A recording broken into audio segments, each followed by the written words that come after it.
Moped से लेके ये बुटीक का आज इनॉग्रेशन हुआ है, यहाँ तक की कहानी राशि चंदोला आनंद जी खुद बताएंगे आज उत्तराखंड की नौनी को। एक ऐसी नौनी को हम सलाम करते हैं जिन्होंने इतनी मेहनत करी। तो राशि जी, उत्तराखंड की नौनी प्लेटफॉर्म पे आपका हार्दिक स्वागत है। Thank you Nalini ji, thank you so much.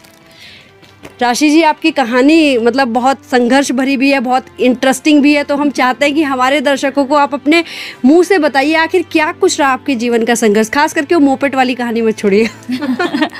ज़रूर। सबसे पहले थैंक यू कि आप लोगों ने अपना टाइम निकाला यहाँ आने के लिए और मुझे इस लायक समझा कि मैं आगे बताऊँ। कहानी कुछ ऐसी है कि मैं बहुत एम्बिशियस रही हूँ शुरू से, बहुत ज़्यादा एम्बिशियस। तो जब मैं पढ़ती थी 16-17 साल की थी, मेरा 12th हुआ था, तो मैंने अपने फादर को बोला कि मेरे को अपना कुछ करना है। तो आप जानते ही हो पहले परिवार कैसे होते थे, एक जना कमाने वाला और बाकी सब। जबकि मेरी मदर भी टीचर थी एक सरकारी स्कूल में, पर फिर भी खर्चे और सब चीज़ें देखते हुए तो मेरे फादर ने मुझे कहा ठीक है तुम टीचिंग कर लो। पर टीचिंग वॉज समथिंग जो मेरे टेस्ट नहीं था। तो मेरा टेस्ट कुछ था कि मैं शुरू से एक एंटरप्रेन्योरशिप की तरफ आकर्षित था मन की ये सब करूं। तो मैं ट्यूशन्स पढ़ाती थी उस समय। तो मेरे पास एक बच्चा, जनरली मैं प्रिपरेशन कराती थी कर्नल ब्राउन्स वेलम्स वगैरह के बच्चों को। तो एक पेरेंट मेरे पास आए मध्य प्रदेश सागर से। तो उन्होंने उनका बच्चा मेरे पास पढ़ा, प्रिपरेशन की, उसने कर्नल ब्राउन की प्रिपरेशन कराई। तो उनसे मेरे ताल्लुकात ऐसे हो गए जैसे घर जैसे। उन्होंने मुझे अपनी बेटी बनाया। तो मैंने अपना जब सपना उनके आगे जाहिर किया कि मेरा बड़ा मन है, वो बिज़नेस क्लास लोग थे, तो कि मेरे को अपना एंटरप्रेन्योरशिप चाहिए, मैं अपना एक खुद का बिज़नेस हाउस चाहती हूँ। तो उन्होंने मुझे कहा ठीक है शुरुआत करो। शुरुआत कैसे करो? तो जो अंकल थे उनका वहाँ पे साड़ियों का काम था और मेरी मम्मी को मैंने शुरू से साड़ी पहनते हुए ही देखा है क्योंकि मैं गढ़वाली फैमिली को बिलोंग करती हूँ। और दूसरा मम्मा टीचर थी तो ज़्यादातर साड़ी पहनती थी। तो ऐसे करते करते उन्होंने मुझे सलाह दी कि हम तुम्हें साड़ी ला के देंगे, तुम आगे उन्हें सेल करो, तो ये तुम्हारा टेस्ट है। तो मुझे आइडिया अच्छा लगा, क्लिक करा, और चैलेंजेस लेना मुझे बहुत अच्छा लगता है। तो मैंने कहा ठीक है। अब मेरे फादर को तो बहुत प्रॉब्लम थी इससे कि नहीं नहीं नहीं नहीं होना ही नहीं है ऐसा। तो चोरी छुपे मैंने अपना स्टार्ट किया वेंचर, जिसमें मैंने उनसे कहा आप मुझे 10 साड़ियाँ दो और मैं 1 हफ्ते का टाइम में आपको 10 साड़ियाँ सेल करके दिखाऊंगी। उन्होंने भी प्रेशर नहीं डाला, तो आज मैं उनकी भी शुक्रगुजार हूँ। उनका नाम सुनील था, सुनील अंकल। तो उनकी भी शुक्रगुजार हूँ कि उन्होंने मुझे वो प्लेटफॉर्म दिया। फिर मैंने वो 10 साड़ियाँ मैंने कैसे बेची मैं आपको बताती हूँ। मेरे पास एक स्कूटी थी, ठीक है, मेरी मम्मा ने दिलाई थी मुझे 12th क्लियर करने पे। तो उस स्कूटी पे मैं मम्मी को स्कूल लेने जाती थी। तो स्लोली एंड ग्रेजुअली मैंने वहाँ रेपो बिल्डिंग की टीचर्स के साथ, और मैंने कहा अच्छा आप लोग डेली साड़ी पहनते हो, मैं आपको साड़ी दिखाती हूँ। तो जब मैंने उन्हें कलेक्शन दिखाया तो उन्हें बहुत पसंद आया। वहाँ पर 7 टीचरें थी, 10 साड़ियाँ मेरे पास थी, तो मेरी 7 साड़ियाँ बिक गई। तो मेरी पहली सेल इस तरीके से हुई, कॉन्फिडेंस आया। फिर मैंने उनसे और साड़ियाँ मंगाई, फिर मैंने अपनी रिश्तेदारी में दिखानी शुरू की, कॉन्फिडेंस बढ़ता गया, सेल होती गई, और एट लास्ट मेरे फादर को भी मेरे पे कॉन्फिडेंस आया। बट इन्वेस्टमेंट उन्होंने नहीं की, ठीक है। फिर मैंने slowly and gradually I moved out of Dehradun, मैं दिल्ली चली गई। वहाँ पे मैंने कुछ टाइम तो नहीं, आई वुड से 11 ईयर्स मैंने जॉब की वहाँ पे। और जॉब के दौरान मैंने बहुत अलग अलग रोल्स प्ले किए वहाँ पे। मैंने अपना करियर स्टार्ट किया कन्वर्जर्स BPO से एज अ कॉलर।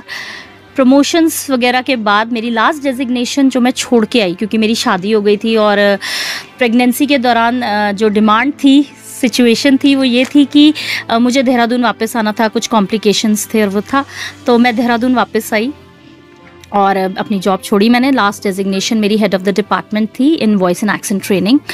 फिर जब देहरादून आ गई मैं, तो थोड़ा इंटरकास्ट मैरिज थी, कुछ अलग तरीके का माहौल था, समझ में नहीं आया। हस्बैंड मेरे यहाँ थे नहीं, वो वहीं गुड़गांव थे, तो मुझे कुछ समझ नहीं आया कि मैं कैसे डील करूँगी चीज़ों से। प्रेगनेंसी भी थी, तो मैंने कहा ठीक है ब्रेक लेते हैं। थोड़ा ब्रेक लिया मैंने और अपना आराम किया। फिर उसके बाद जब मेरी बेटी 4 साल की हो गई, तब दोबारा मुझे ऐसा लगा कि मुझे कुछ करना चाहिए। अब हस्बैंड से इन्वेस्टमेंट मांगी तो हस्बैंड ने मुझे मना कर दिया। और मेरा ऑनलाइन मैं बिज़नेस जो कर रही थी, दिल्ली में जो मेरी सैलरी वगैरह आती थी, उसमें से भी एक स्मॉल पोर्शन मैं अपना मटेरियल बाय करके ऑनलाइन सेलिंग करती थी। तो उसी से जो थोड़ी बहुत सेविंग मैंने की हुई थी। फिर 2013 में मेरी बेटी हुई, फर्स्ट बेबी हुआ। तो उसके बाद 4 साल बाद मैंने सोचा कि चलो अब अपना स्टार्ट करते हैं कुछ। जब इन्वेस्टमेंट मांगी तो कोई हेल्प नहीं थी, पर मेरे हस्बैंड ने बोला था कि हाँ, you take the money on interest and you pay me back. तो वो मुझे अच्छा नहीं लगा सौदा। मैंने कहा ठीक है, कोई नहीं, मैं कर लूँगी। देन आई स्टार्टेड टीचिंग और मैंने ऑनलाइन अपनी सेलिंग कंटिन्यू रखी और उससे मेरे को फ़ायदा भी हुआ। फ़ायदा ये हुआ कि मेरा कस्टमर बेस अच्छा बनता गया। देहरादून में मुझे समझ आया कि दिल्ली के टेस्ट के कंपैरिजन में देहरादून के कस्टमर का टेस्ट बिल्कुल डिफरेंट है। वहाँ पे कुछ अलग तरीके की ज्वेलरी बिकती थी धीरे धीरे। फिर ट्रस्ट बिल्ड करना बहुत बड़ी बात है, तो ट्रस्ट बिल्ड करने के लिए काफ़ी सारा मुझे सामान स्टॉक भी करना पड़ा। वो भी मेरे लिए ब्लेसिंग इन डिस्गाइज रहा, मुझे बहुत अच्छा रहा वो भी मेरे लिए, क्योंकि धीरे धीरे चीज़ें जुड़ती गई। फिर ऐसे करते करते जब सेकंड बेबी हुआ, थोड़ा टाइम मैंने एन मैरी स्कूल में टीचिंग की। सेकंड बेबी के टाइम पे मेरे हस्बैंड ने बिल्कुल मना कर दिया जॉब के लिए। देन आई रियलाइज कि ठीक है, मैं जॉब नहीं कर रही हूँ, but there is something which is missing. क्योंकि कोई भी लेडी है, जेंट्स हैं, जब हर किसी को हक है अपना सपना पूरा करने का, तो वो सपना दोबारा से मेरे दिमाग में आने लगा कि नहीं, I want at least business house तो चलो जब बनेगा तब बनेगा, पर अपना एक खुद का बुटीक हो, अपना एक खुद का वजूद हो, वो बहुत ज़रूरी है आजकल। और हम इतना देखते हैं कि महिलाओं के में इंडिपेंडेंस, सेल्फ डिपेंडेंसी बहुत ज़रूरी है, नॉट ओनली फाइनेंशियली। जब आप 4 लोगों से बात कर रहे हैं तो आपका खुद का कॉन्फिडेंस भी बढ़ जाता है। तो वो भी मुझे लगा कि नहीं, ऐसे घर के अंदर बैठ के बच्चे संभाल के फ्रस्ट्रेशन होगी और सब कुछ होगा। तो आई मूव्ड ऑन और फिर मैंने अपनी जो भी थोड़ी बहुत इन्वेस्टमेंट थी मेरे पास, जो मेरे पास सेविंग्स थी, वो मैंने इन्वेस्ट की और मैंने अपने लॉबी में, हमारे घर में एक लॉबी के एक छोटे से पोर्शन को यूज़ करते हुए मैंने इन हाउस काउंटर लगा के सेल शुरू करी। करते करते अब 11 साल करने के बाद अब मेरे हस्बैंड को थोड़ा सा, शायद उनको भी lockdown was a blessing, again a blessing in disguise. जब लॉकडाउन में मेरे हस्बैंड ने देखा कि मैं बच्चे भी संभाल रही हूँ, मैं खाना भी टाइम पे दे रही हूँ और वैरायटी बना रही हूँ, because Punjabis are very fond of food, तो वैरायटी भी चाहिए उन्हें खाने में, तो खाना भी बना रही हूँ, सब कुछ कर रही हूँ। तो ही रियलाइज कि यार she is very passionate about something and then he proposed कि okay, I will invest but you fulfil your dream. तो मुझे बहुत अच्छा लगा कि एट लास्ट ही अंडरस्टूड। और बस उसके चलते हम लोगों ने थोड़ी सी स्ट्रैटेजीज़ बनाई, थोड़ी सी प्लानिंग करी कि किस तरीके से कैसे करना है। और मैंने इस छोटे से अपने बेडरूम को, I sacrificed my bedroom for this small boutique. इस छोटा सा बुटीक खोल के मैंने अपने सपने की मैं कहूँगी 3-4 सीढ़ी चढ़ी है। और आगे उम्मीद करती हूँ कि भगवान का साथ रहा, मेरे वेल विशर्स, मेरे फ्रेंड्स रहे, तो आगे भी अच्छा ही रहेगा। राशि, आपने एग्जाम्पल तो सेट कर दिया, मतलब मम्मी के चैलेंज से लेके आपने बच्चे, घर, जॉब, हस्बैंड, सब कुछ स्ट्रगल करते हुए दिखा दिया कि इस तरह से सपना आपने ठान लिया था कि आज आपने बेडरूम को, आप बोल रही हैं, सेक्रीफाइस करके, मतलब लोग चाहते हैं हमारा बेडरूम इतना खूबसूरत दिखे और आपने क्या खूबसूरत शॉप बना दी उसमें, बहुत ही बढ़िया। तो आप इतना स्ट्रगल करके यहाँ तक पहुँचे हैं, लेकिन आजकल के टाइम में बहुत सारे बुटीक हैं ऑलरेडी, तो फिर आप यहाँ रन करने के लिए, सर्वाइव करने के लिए क्या कुछ खास लेके आइए? नलिनी, बहुत अच्छी बात कही आपने और बहुत सटीक बात कही आपने। हाँ, सब कुछ है। आजकल कंपटीशन इतना ज़्यादा है कि आपको हर दूसरे तीसरे घर में लेडी करती हुई दिखेगी, which is very good also. इससे महिलाओं में भी कॉन्फिडेंस बढ़ता जा रहा है। हाँ, मेरे बुटीक में क्या डिफरेंट मिलेगा? मेरे बुटीक में डिफरेंट ये मिलेगा कि जितने भी मेरे कस्टमर्स हैं, उन्होंने मुझे, they are less customers, they are more of my friends now, क्योंकि वो समय समय पे मुझे गाइडलाइन देते रहे। जैसे मैंने शुरुआत की थी सिर्फ ज्वेलरी से, सिर्फ ज्वेलरी ही मैं अपने पास रखती थी। फिर मेरे कस्टमर्स ने, जो कि अब बहुत अच्छे पारिवारिक मित्र बन चुके हैं, उन लोगों ने मुझे बोलना शुरू किया कि यार ज्वेलरी हमेशा नहीं खरीदी जा सकती, add something, add something, add something. तो वो ऐड समथिंग वाला जो बीच में तड़का लगता गया, उससे मुझे ये मिला और ये यूनिक हो गया मेरे बुटीक के लिए कि अब मैं ज्वेलरी, विमेन क्लोथिंग, उसके बाद मैं आई होम डेकोर में। मैं ऑनलाइन बेडशीट्स, ऑनलाइन ये pillow covers, online cushion covers, ये सब कुछ करती थी। बट जो मोटिवेशन मुझे मिली मेरे कस्टमर से, और उन्होंने ट्रस्ट दिखाया कि यार नहीं, you keep a stock, we like your choice, we like your material, तो वील गो फॉर इट। तो वो जो मेरे को ऐसा लग रहा है कि वो तड़का और थोड़ा सा करेज जो मैंने इकट्ठा किया, उस चीज़ ने शायद मेरे बुटीक को थोड़ा डिफरेंट बताया है कि अब अगर कोई लेडी अंदर घुसेगी, दरवाजे के अंदर आएगी, तो she will get everything what ever she wants under one roof. ये मेरी कोशिश है। तो ये एक मेरे को लगता है थोड़ा सा यूनिक हो जाएगा। और अभी बुटीक मेरा खुरबड़ा में जैसे खुला है अभी, तो ये भी मुझे हेल्प करेगा क्योंकि काफ़ी सारी लेडीज़ हैं जो बहुत एकदम बाहर नहीं निकलना चाहती हैं।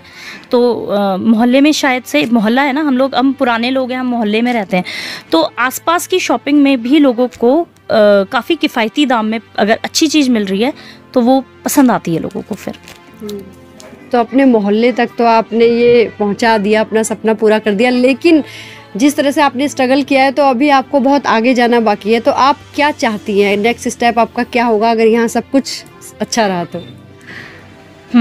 इसमें तो सबसे पहले I really pray to God कि सब कुछ अच्छा चले, क्योंकि मतलब बहुत उम्मीद, हर इंसान कुछ भी काम शुरू करता है तो बहुत उम्मीद के साथ, और इसमें मेहनत का तड़का लगना बहुत ज़रूरी है, विच आई हैव बीन ट्राइंग, बहुत कोशिश कर रही हूँ मैं।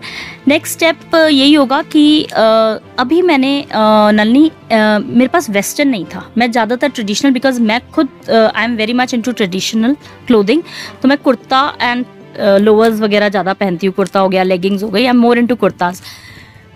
अब मैंने समय के साथ चलते हुए थोड़ा वेस्टर्न को इस बार पोर्ट्रे किया, जैसे आप सामने देख सकते हो, मैंने वेस्टर्न टॉप्स, टी शर्ट्स वगैरह इंक्लूड किए हैं अपने कलेक्शन में। तो मेरी नेक्स्ट स्टेप यही होगा कि समय के साथ चलते हुए मैं चीज़ों को अपने बुटीक में थोड़ा सा अपग्रेड करूँ, शायद वो अच्छा भी रहेगा मेरे लिए भी और मेरे कस्टमर्स के लिए भी। बहुत ही बढ़िया, हर तरह का कलेक्शन हमें यहाँ पे दिखाई दे रहा है। तो जैसा कि हमारा उत्तराखंड की नौनी चैनल है, आपको पता है, नौनी मतलब पहाड़ में, पता होगा आपको, आप गढ़वाली रही, हाँ बेटी है ना, बेटी लड़की, तो आप उत्तराखंड की नौनी हैं, और आप हम नौनी के माध्यम से उन नौनी तक क्या मैसेज देना चाहेंगी? देखिए, मैं बहुत ज़्यादा ना फ्री बर्ड रही हूँ शुरू से, तो मैं ये मैसेज देना चाहूँगी सबसे पहले तो हर एक गर्ल को, लड़की को, please live your dreams, please live your dreams. And मैं इस वीडियो के एंड में आपको दिखाऊंगी कुछ। ये एक पोएम है जो मैं बहुत छोटी थी, आई थिंक मैं 6th या 7th क्लास में थी, ये पोएम मुझे नेट पे मिली थी, और तब से ये पोएम, मैंने इस पोएम को अपने पीजी में, जिस पीजी में मैं रहती थी वहाँ के दरवाजे पे, जिस घर में मैं शिफ्ट हुई, उस घर में मैंने उस पोएम को लगाया है। And that poem is an inspiration to me, और वो पोएम शायद बाकी लेडीज़ के लिए भी इंस्पिरेशन होगी कि हमें हक है अपने सपनों को जीने का, क्योंकि मैंने देखा है अपनी मदर को बहुत सारी चीज़ों पे सैक्रिफाइस करते हुए। तो मैंने शुरू से सोचा था मैं कभी सैक्रिफाइस नहीं करूँगी, बट जैसे जैसे मेरे रोल बदलते गए ना, मुझे सैक्रिफाइस करना पड़ा। तो सैक्रिफाइस करना पड़ा, तो समझ में आया कि क्या एक औरत की क्या भूमिका होती है किसी की भी ज़िंदगी में। तो मैं मैसेज ये देना चाहूँगी, चाहे आप किसी भी भूमिका में हो, चाहे आप किसी भी सिचुएशन में हो, पर अपना वो थोड़ा सा जो मी टाइम है ना, वो ज़रूर निकालें। और मी टाइम कोई ज़रूरी नहीं है कि आपने टीवी देख के ही निकालना है या वो करना है। अब आपका जो भी ड्रीम है ना, आप उसे पूरे दिन में आधे घंटे के लिए तो ज़रूर पूरा करें। जैसे मेरा ड्रीम है मैं अपनी दुकान को साफ़ करूं, मैं सच बता रही हूँ आपको, चाहे छोटा सा पोर्शन था ना, मैं उसको साफ़ करने में 1-1.5 घंटा लगाती थी। तो कितनी बार मेरे को डांट भी पड़ती थी, तुम इसमें टाइम वेस्ट करती हो। नहीं, मैं वो टाइम वेस्ट नहीं कर रही हूँ, मैं अपना पार्लर ना जाके उसको वो कर रही हूँ ना, तो that is my me time. And every women of our state, not only our state और of our country, should try to become independent. Independency बहुत ज़रूरी है, फाइनेंशियली भी और सोशली भी। तो इंडिपेंडेंट होना लेडी के लिए बहुत ज़रूरी है। और प्लीज़ टॉक, दूसरी चीज़, हम लेडीज़ बात नहीं करते, हम प्रेफर करते हैं अंदर घुटना, तो हम डिप्रेशन के भी शिकार हो जाते हैं। बहुत सारे स्टेजेस आती है हमारी लाइफ में, लाइक प्रेगनेंसी, मदरहुड का एक चैनल ऐसा होता है, एक टाइम फ्रेम ऐसा होता है जहाँ पे हम लोग ऐसे हो जाते हैं कि यार कुछ किया ही नहीं लाइफ में, बस बच्चे पैदा कर दिए। No no no no no, उस दौरान प्लीज़ बात करिए और अपने ड्रीम्स को, अपने जो भी ड्रीम्स हैं उनको एक्सप्रेस कीजिए बाय राइटिंग। ये मेरा एक्सपीरियंस है, ये मैं अब हर किसी से शेयर करना चाहूँगी कि उसे लिखिए, और शायद आप उस तक पहुँच पाएंगी। राशि जी की हैप्पी फैमिली यहाँ पे पहुँच गई है। उनके हस्बैंड भास्कर आनंद और प्यारे प्यारे से 2 बच्चे हमारे साथ हैं। तो भास्कर जी, अब इतना अच्छा मौका है, वाइफ का बुटीक खुल गया है, सपना पूरा हो गया, आपका क्या कहना है? मेरा तो ये कहना है कि फर्स्ट ऑफ ऑल मैं अपने आप को बहुत किस्मत वाला मानता हूँ कि मुझे राशि जैसी वाइफ मिली। और ये मैं इसलिए कह रहा हूँ क्योंकि हम दोनों ने दिल्ली में अपना करियर जब स्टार्ट किया और शुरुआती दौर में हम मिले, हमारी लव मैरिज हुई, तो राशि बहुत अच्छा कर रही थी अपनी कॉर्पोरेट लाइफ में और she was head of the department for communication training. और फैमिली को एक्सपैंड करने के लिए जो हमने फैमिली प्लान करी, हमारी बेटी हुई सन 2013 में, तो देहरादून आने का हमारा डिसीजन था कि हम वापस फैमिली में चलते हैं ताकि अच्छे से अपब्रिंगिंग हो पाए, क्योंकि उसके पेरेंट्स और मेरे पेरेंट्स देहरादून रहते थे। तो she sacrifice her career which was a very good career. अगर वो वहाँ पे रहती तो बहुत अच्छा करती, बहुत नाम कमाती, but because of family she sacrifice her career. So मैं हमेशा से राशि का वो जो है रिस्पेक्ट करता हूँ इस डिसीजन के लिए। और फिर जब मेरी बेटी हुई तो दूसरा धन्यवाद मैं राशि को दूंगा कि मेरे को बहुत प्यारी सी बेटी आरना के रूप में राशि ने दी, जिसके नाम पे मैंने हमने आरना ट्रैवल्स का बिज़नेस खोला, टैक्सी सर्विस का, जिसके नाम पे ये बुटीक है। और फिर दूसरा जो अच्छा सा बेटा कविश के रूप में मुझे मिला 3 साल पहले। और इसी बीच में राशि ने टीचिंग करियर अपनाया, क्योंकि जब 14-15 साल उसने काम किया तो घर में बैठना बहुत मुश्किल होता है। सो फैमिली को फाइनेंशियली सपोर्ट करने के लिए और अपने आप को अप टू डेट रखने के लिए तो वो एन मैरी में टीचिंग करी 3-4 साल। और जब बेटा हुआ तो उसने उस करियर को भी सैक्रिफाइस किया फैमिली के लिए। और 3 साल का मेरा बेटा होने वाला है। सो अब जब बच्चा हो गया, फैमिली कंप्लीट हो गई, तो राशि का जो सपना था हमेशा से जब वो कुंवारी थी कि उसका एक बुटीक हो, और अभी भी उसका सपना है कि ये बुटीक जो है एक कमरे से दूसरे कमरे, तीसरे कमरे में और उसकी कई ब्रांचेस खुले। तो मैं देखता हूँ जिस मेहनत से वो काम करती है वो ये कर पाएगी, क्योंकि मुझे याद है आज से 12-13 साल पहले जब राशि डिस्कस करती, जब हमारा अफेयर ही चल रहा था और हमारी मैरिज हुई, तो राशि ने मुझे बोला मुझे 1 लाख रुपए चाहिए अपना बुटीक खोलने के लिए या काम करने के लिए। तो मैंने उस समय बोला कि देखो इस समय तो फाइनेंशियल कंडीशन ठीक नहीं है, और क्योंकि मैं भी जॉब करता था और मैंने ये माना था कि अगर पैसा आसानी से मिल जाए तो लोग जो हैं उस पैसे को ढंग से यूज़ करना नहीं जानते। तो मैंने राशि को बोला जिस दिन तुम प्रॉफिट कमाना शुरू करोगे बिना इन्वेस्टमेंट के, तब मैं तुम्हें सपोर्ट करूंगा। तो 2-3 साल उसने ऑनलाइन बिजनेस किया और स्ट्रगल किया, सीखा कि मार्केट में प्रोडक्ट उठाना तो आसान है पर बेचना मुश्किल है, क्लाइंट बनाने मुश्किल है। तो जो 2-4 साल उसने दिल्ली में सीखा, फिर देहरादून में हम आए, उसने इसको अडेप्ट किया और सीखा, बिना पैसे की इन्वेस्टमेंट करके सीखा। और 5-6 साल ऐसी मेहनत करने के बाद फिर हमारी जो फाइनेंशियल कंडीशन ठीक हुई, सो मैंने राशि को थोड़ा थोड़ा करके फाइनेंशियली सपोर्ट करना शुरू किया। मैंने क्या करना सपोर्ट किया, बिकॉज उसने फैमिली में कंट्रीब्यूट किया, तो एक दूसरे से हमारा जो फाइनेंशियल चीज़ है वो दोनों की ही है। बट इस डिसीजन में मुझे जब लगा कि यार राशि बहुत अच्छा कर सकती है और इसके अंदर वो सपना है कि मुझे करना चाहिए, और एक होता है कि मुझे करना चाहिए पैसे के लिए, मुझे करना चाहिए किसी को दिखाने के लिए, एक होता है कि मुझे करना है क्योंकि मुझे अच्छा लगता है, तो उसको अच्छा लगता है, शी फील्स नाइस। सो मुझे ऐसा लगता है कि अब क्योंकि मैं सपोर्ट कर सकता हूँ तो जो भी मैं सपोर्ट कर सकता हूँ मुझे करना चाहिए। बिकॉज ये ऐसे नहीं कि उसने जो दिया उसको वापस करना है, बिकॉज फैमिली तभी एक दूसरे को समझती है जब आप एक दूसरे के सपने पूरे कर सके। सो मैं राशि को ऑल दी बेस्ट विश करता हूँ, and I love her a lot, I love my kids a lot. So all the best राशि फॉर यू। एक बार आप दोनों अपनी बुटीक का नाम बोल दीजिए। हमारी बुटीक का नाम हमारी बेटी के ऊपर है, आरना ज्वेल्स एंड स्टफ। एक साथ, Aarna jewels and stuff. Aarna, बहुत बहुत कॉन्ग्रेचुलेशन। Thank you. तो ये राशि जी और उनके हस्बैंड, उनकी प्यारी सी फैमिली और प्यारा सा बुटीक। पर्दे पे तो कुछ लोग दिखते हैं बट पर्दे के पीछे योगदान काफ़ी लोगों का होता है। तो फैमिली की ब्लेसिंग्स और योगदान तो है, बट ये जो हमारा बिजनेस राशि ने आरना ट्रेवल्स का टैक्सी सर्विस खोला, ये हमारा फर्स्ट ड्राइवर है, जिसकी वजह से वो बिज़नेस हमारा बढ़ रहा है। और इस बिज़नेस में भी जब विकी के पास ड्यूटी नहीं होती तो यहाँ सपोर्ट करता है राशि को, और बहुत ईमानदार है, और जो जिस नियत से सपोर्ट करता है, मतलब ये छोटी छोटी चीज़ें बहुत अच्छी होती हैं। जो लोग आपके साथ जुड़े हैं, अगर उनकी नियत साफ़ हो और वो आपको सपोर्ट करना चाहें तो बहुत अच्छा लगता है। तो विक्की जैसे लोग, ईमानदार लोग बहुत कम मिलते हैं आज तक। तो मैं चाहूँगा कि विक्की भी मेरे साथ तरक्की करे, या अगर कहीं और भी जाए तो हमेशा वो तरक्की करे। So Vicky, thank you so much for your support also. बात जब यहाँ पर सबसे एक चीज़ अगर आप इस रूम में देखेंगे तो देखने वाली बात ये है कि सारी एक पॉजिटिव एनर्जी के साथ भरा हुआ स्पेस है। इसमें, क्योंकि मैक्सिमम मैं इसलिए कह रही हूँ पॉजिटिव एनर्जी कि हमारी सारी फीमेल पॉजिटिव एनर्जी, हाँ, है ना। और आज क्योंकि जब मुझे जॉन अंकल ने कहा कि एक बुटीक का उद्घाटन करना है, एक ज्वेलरी स्टोर का उद्घाटन करना है, पर्सनली मतलब मैं बहुत कम उद्घाटन और इनोवेशन के लिए देहरादून के अंदर जाती हूँ, बट क्योंकि उन्होंने कहा कि कैसे राशि है स्टार्टेड कोविड के समय में, मैं अंडरस्टैंड करती हूँ कि आज कितना ज़्यादा ज़रूरी है वुमेन को फाइनेंशियली इंडिपेंडेंट होना, और उस फाइनेंशियल इंडिपेंडेंस के लिए ही आज पूरे उत्तराखंड के अंदर हम लोग काम कर रहे हैं। तो मेरा पर्सनल ड्रीम है वो यही है कि हमारी एक एक महिला खुद को आर्थिक रूप से मजबूत महसूस करे। और राशि को मैं बहुत आज बधाई दे रही हूँ इस बात की कि ये आपकी तरफ से एक शुरुआत है। और जब एक महिला किसी पर्टिकुलर मोहल्ले की बात कर रहे हैं कि आज हम इस एक पर्टिकुलर मोहल्ले